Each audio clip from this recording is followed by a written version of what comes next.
ಸುರೇಶ್ ಮತ್ತು ಸತೀಶ್ ಎಂಬುವರ ನಡುವಿನ ಕಚ್ಚಾಟದಲ್ಲಿ ಶಿವಮೊಗ್ಗದ ಶರಾವತಿ ನಗರದ ಹಂದಿಜೋಗಿ ಕ್ಯಾಂಪ್ನಲ್ಲಿ ಹೊಸ ಕಾರು ಜಖಂಗೊಂಡಿದೆ ಎಂದು ಪೊಲೀಸ್ ತನಿಖೆಯಿಂದ ಪತ್ತೆಯಾಗಿದೆ. ಇನ್ನು ಕಾರು ಹಾನಿಗೊಳಿಸಿದ್ದ ಇಬ್ಬರು ಕಿಡಿಗೇಡಿಗಳನ್ನು ಪೊಲೀಸ್ ಬಂಧಿಸಿದ್ದಾರೆ. ಮಾರ್ಚ್ 3ರಂದು ರಾತ್ರಿ 11:40ಕ್ಕೆ ಶರಾವತಿ ಹಂದಿಜೋಗಿ ಕ್ಯಾಂಪ್ನಲ್ಲಿ ವಾಸವಾಗಿದ್ದ ಸುರೇಶ್ ಆರ್.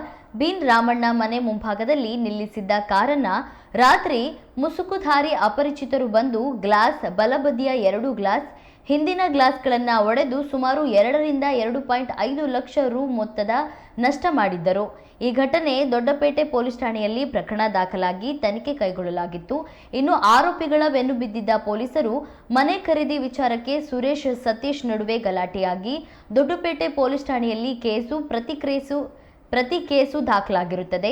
ಈ ವಿಷಯವನ್ನ ಸತೀಶ್ ತನ್ನ ಸ್ನೇಹಿತ ಶರತ್ ಪ್ರಶಾಂತ್ ಬಳಿ ಹೇಳಿಕೊಂಡಿದ್ದನು.